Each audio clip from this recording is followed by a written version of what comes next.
Bien, mesdames, messieurs, je remercie l'Université à distance pour son invitation ce soir. Je suis très content d'être ici. Et puis surtout, je vous félicite pour faire des études à distance. Ce soir, je vais vous parler de la Suisse et de l'Union européenne, des grands défis qu'on a aujourd'hui, régime institutionnel et de l'immigration.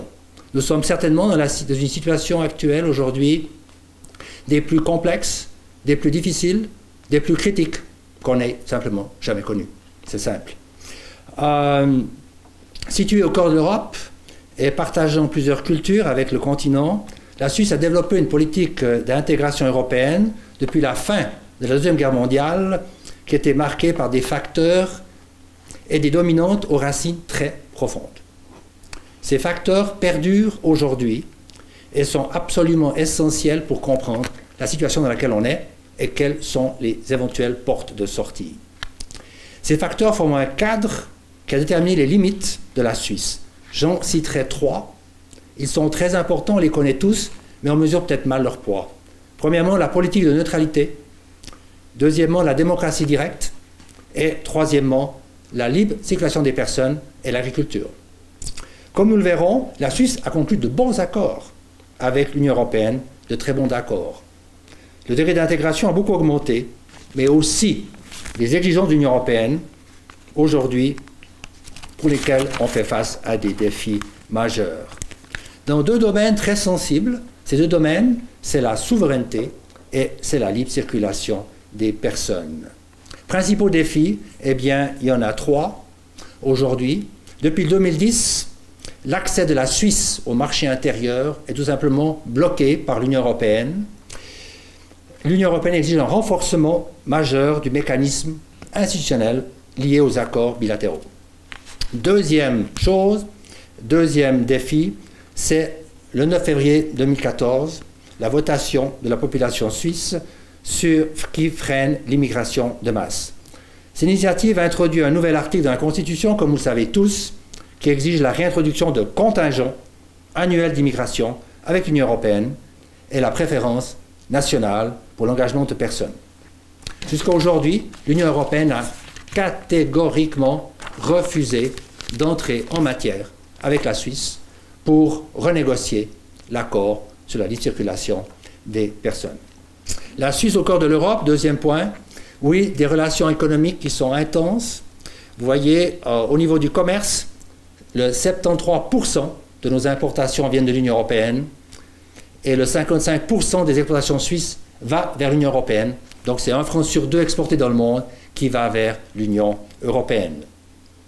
S'agissant des services, ce sont aussi des gros chiffres. On importe pour 86 milliards et on exporte par année pour 62 milliards. Donc également des très gros chiffres pour les services. Vous remarquez que l'Union européenne réalise des excédents importants. On les chiffre à 44 milliards d'euros en 2014 avec la Suisse, au niveau du commerce et au niveau des services. Donc ce sont des emplois qui permettent à l'Union européenne de produire et de vendre à la Suisse en excédent de ce que la Suisse lui vend. Donc une position en soi très favorable pour l'Union européenne au niveau du commerce, marchandises et services. Pour les investissements, ils sont colossaux. Les entreprises suisses emploient 1,2 million de personnes dans l'Union européenne. 1,2 million. Les Nestlé, etc. et les PME et tout le monde. L'Union européenne a 335 000 postes de travail ici, en Suisse. Donc là également, des liens très étroits. Chaque jour, il y a 1 milliard d'échanges de marchandises qui se passent. Il y a 1 million de personnes qui passent la frontière. Et puis, chaque jour, il y a 300 000 frontaliers qui passent la frontière pour venir ici travailler en Suisse. La moitié viennent de France. Et puis, le reste vient d'Italie et puis et d'Allemagne. Donc, une relation extrêmement intense, extrêmement dense, également avec des avantages des deux côtés, avantages importants. Le commerce intérieur avec nos voisins, avec l'Allemagne, c'est 51 milliards d'importations, 39 d'exportations. Environ 22% de nos importations mondiales viennent de l'Allemagne. 18% de nos exportations mondiales vont vers l'Allemagne. Suit la France avec 15 milliards d'exportations, l'Italie 14 milliards, l'Autriche 6 milliards. Donc nos voisins, c'est 43% de nos échanges avec l'Union européenne. Donc un poids très important, nos voisins, et donc d'autant plus important d'avoir des très bons contacts, des très bonnes relations avec eux, car eux, lorsqu'on discute à Bruxelles de différents dossiers, ils ont beaucoup de poids aussi, s'agissant de nous appuyer ou de ne pas nous appuyer et de chercher avec nous des solutions pour les problèmes que l'on a, notamment aujourd'hui. Mais nos voisins sont très impliqués, ils réalisent des excédents très importants avec la Suisse, donc eux aussi, bien sûr, sont intéressés à ce que la relation avec la Suisse continue à être win-win. Et la Suisse, dans ce cas d'espèce, a pu maintenir son secret bancaire d'une manière intégrale. Ce qu'il faut aussi savoir, c'est qu'à la fin des accords bilatéraux 1, l'Union européenne s'est un petit peu méfiée qu'avec la démocratie directe en Suisse, on pourrait peut-être tout à coup avoir la bonne idée de dénoncer un désaccord, de ne plus l'appliquer, comme les camions ou bien la libre circulation des personnes. Donc l'Union européenne a mis une clause qui était appelée déjà à cette époque la clause guillotine, parce qu'on s'est rendu compte que ça pourrait devenir une fois difficile. Si la Suisse devait dénoncer un de ces accords, l'Union européenne les dénoncerait tous. Donc c'est la situation dans laquelle on est aujourd'hui. Maintenant, pour aller un peu dans les questions institutionnelles, ce sujet qui nous préoccupe aujourd'hui, ce qui est intéressant, c'est qu'on a négocié un régime institutionnel dans les accords bilatéraux. Et tout le monde était satisfait en 1999 avec ce qu'on avait. Mais l'Union européenne avait aussi fait ces négociations bilatérales dans l'optique que la Suisse allait adhérer à l'Union européenne dans un certain délai. C'est-à-dire, en 1999, en voyant comment les choses allaient, surtout quand on négociait en 1995, 1996, 1997, elle pensait que d'ici 5, 6, 7, 8, 9 ans, la Suisse serait dans l'Union européenne. Donc, en effet, à Bruxelles, il y a toujours des gens qui ont cette vue très, très positive. Il faut intégrer. Il ne faut pas faire de pas en arrière et il faut avancer. Et après, on trouvera des manières pour pouvoir encore consolider davantage cette intégration. C'est-à-dire qu'on voyait la Suisse adhérer à l'Union européenne. Mais quand on arrive en 2010, qu'on voit un peu ce qui se passe en Suisse, évidemment que là, l'Union européenne se rend compte que non, la Suisse n'est pas, plutôt s'éloigne. Il y a eu la crise financière, il y a eu beaucoup de choses qui sont passées, crise de l'endettement. Elle voit qu'en effet, la Suisse n'est pas en train de s'approcher, mais plutôt de s'éloigner. Alors l'Union européenne regarde un peu tout ce panorama et elle constate que dans nos accords bilatéraux, il y a beaucoup d'imperfections. On a un pied dans le marché intérieur, on a 75% du marché intérieur, mais en même temps, on a un pied dehors. Donc on reprend pas, on prend du temps, etc. On a des différentes interprétations, surtout sur la libre circulation des personnes, certaines dispositions, et ça prend du temps, et puis finalement, il n'y a pas grand-chose qui se règle. Donc l'Union européenne, en 2010, elle met un premier « holà ». Maintenant, en 2014, le Conseil des ministres est revenu avec son rapport sur l'espace économique et les pays de l'ALE. Et alors là, dans le langage, c'est intéressant. Il dit que la Suisse n'entretient pas une relation bilatérale, comme nous on parle toujours de bilatéralisme, mais participe à un projet multilatéral. Donc ça veut bien dire que la Suisse fait partie de l'espace économique européen en soi. On est vraiment plus très loin de là. L'Union européenne le reconnaît, vu l'intensité de nos relations que je vous ai montré au début, et vu également les accords importants que l'on a avec l'Union européenne. Donc le Conseil met les points sur les i. Bon, l'accord institutionnel, oui, il le faudra. Et puis si on ne l'a pas, eh bien, l'accès à l'Union européenne pour de nouveaux accords est bloqué. On a un accord sur l'électricité maintenant qui est bloqué depuis plusieurs années. Alors le Conseil aussi, il met les points sur les i. Il confirme son refus, et ça c'est le Conseil des ministres, de renégocier l'accord sur la libre circulation des personnes. Donc c'est extrêmement fort comme message. Les 4 libertés sont indivisibles. Donc bien que la Suisse se sente à l'extérieur, on n'est pas dans l'espace économique européen, on fait des accords bilatéraux, mais il y a un moment donné, n'est-ce pas, c'est comme si vous courtisez une jolie fille, n'est-ce pas, il y a un moment donné, vous avez été tellement loin, il y a la famille, il y a tout le monde, que ça devient un petit peu difficile de dire que non, vous en regardez encore 1000 autres, et puis ça va très bien comme ça. Donc là, on est vraiment tellement engagé que on doit admettre qu'on est dans un projet multilatéral et qu'on ne peut pas tout simplement réagencer des règles qui sont si importantes pour l'Union européenne que les règles de la libre circulation des personnes. Mais ici, ce sont les flux migratoires intéressant, entre 95 et 99, notre flux migratoire avec l'Union européenne était négatif. Négatif. Il y a plus d'Italiens, d'Espagnols, de Portugais qui rentraient à la maison prendre leur retraite que de nouveaux qui venaient s'installer en Suisse. C'était négatif. Ensuite, on a une hausse très importante, surtout à partir de 2002, avec la libre circulation des personnes. La moyenne est 400 migrations Union européenne de 91 à 2001. 2002 à 2014, c'est 42 000, passé de 400 à 42 000 avec la libre circulation des personnes. Par nationalité, vous voyez que les Allemands, le trait rouge, sont venus en très grand nombre de 2004 jusqu'à la crise financière en 2009. Et alors, ce qui est aussi intéressant, c'est que dès 2010, lorsqu'il y a eu la crise de l'endettement en Italie, au Portugal, en Espagne, vous avez la ligne qui correspond à ces pays qui augmente de manière massive. Puis 2013-2014, là, il y a de nouveau une chute, notamment avec la votation. Maintenant, ce qu'il faut savoir pour la Suisse, c'est que si la Suisse n'avait pas d'immigration, ça serait un petit peu difficile, parce que notre croissance actuelle, par exemple, naturelle, c'est 0,2%. Avec 8 millions d'habitants, ça fait 16 000 personnes. Un pays ne peut plus vraiment prospérer et croître avec 16 000 personnes de plus dans la population lorsqu'elle a une base de 8 millions. C'est plus possible. Donc l'immigration, en soi, est indispensable pour la Suisse, mais après, il faut voir combien. Et le combien, eh bien, la croissance naturelle a baissé maintenant, on est à 0,2, on était à 0,3.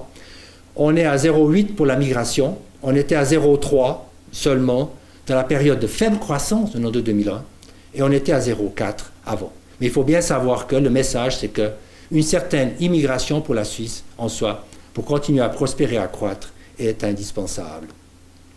La croissance économique en Suisse, après l'espace économique, le nom de la Suisse, systématiquement le trait rouge inférieur au trait bleu, la Suisse a une croissance inférieure à celle de l'Union européenne pendant les 10 ans qui ont suivi le nom, pour différentes raisons, mais notamment cet accès au marché intérieur et les inconvénients pour les entreprises suisses. Après 2002, on signe des accords, et dès 2005, systématiquement, la Suisse a une croissance supérieure à celle de l'Union européenne. Dans la grande crise financière en 2009, la Suisse c'est moins 1,9 et l'Union européenne c'est moins 4,2. Donc grosse différence. Ce qui a soutenu la conjoncture suisse là, ça a été la migration, certainement, avec des besoins pour la construction, pour l'enseignement, pour les services et ainsi de suite. Pour l'emploi, 39% de l'emploi dans l'hôtellerie sont des étrangers. On était à 34, la construction c'est 32, l'industrie manufacturière c'est 29 et ainsi de suite. Donc sans l'apport, n'est-ce pas, de la population étrangère, évidemment pour la Suisse, ça ne serait pas possible d'avoir l'industrie que l'on a aujourd'hui. En comparant la Suisse à l'Union européenne, eh bien on voit que, prenant la part des immigrés dans la population active, eh bien la Suisse est à 18%, Luxembourg 47%, ensuite l'Irlande 11% et ainsi de suite. Donc la Suisse a une situation particulière, c'est bel et bien clair. C'est bel et bien clair, et c'est reconnu depuis très longtemps. Le vote du 9 février, j'en ai déjà parlé, avec la clause guillotine. L'article 121A, bon, cet article réintroduit des contingents et la préférence nationale. Et l'Union européenne n'aime pas du tout la préférence nationale, parce que c'est une discrimination. D'abord, on engagera une personne avec le passeport suisse, et s'il n'y en a vraiment pas du tout, eh bien une personne avec un passeport européen. Et ceci va tout à fait contre le principe de la libre circulation. Et ceci est inscrit aujourd'hui dans la Constitution suisse. Le Parlement européen, le 9 septembre, a adopté un papier sur la Suisse également, et l'espace économique. Et pour la Suisse également, il a tout simplement rappelé ce qu'a dit la Commission et le Conseil des ministres. Donc, un cadre institutionnel est indispensable pour continuer. Aucun autre accord ne pourra être négocié. Et puis, la libre circulation des personnes est une partie indissociable de l'approche bilatérale. Où va-t-on maintenant? Eh bien, octobre, élection fédérale. 2016, on recherche un arrangement avec l'Union européenne pour concilier le vote du 9 février avec la voie bilatérale. Ça va être très difficile. Le gouvernement suisse a déjà préparé un projet de loi qui va être remis au Parlement l'année prochaine pour introduire les contingents et la préférence nationale. Les parlementaires devront voter là-dessus. S'ils disent oui à cette loi, eh bien, ils perdent les bilatérales.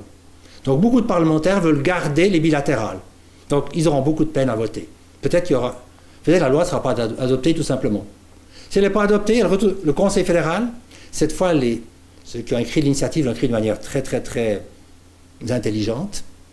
Ils ont prévu beaucoup de scénarios. On ne l'avait pas prévu lors de l'initiative des Alpes en 91 pour les camions qui passaient les Alpes, n'est-ce pas, lorsqu'on interdisait à tout camion de passer les Alpes. Cette fois, c'est différent. Donc, si le Parlement n'adopte rien, eh bien, le Conseil fédéral doit appliquer cet article constitutionnel par le biais d'ordonnances, tout simplement, qui mettront des contingents, etc.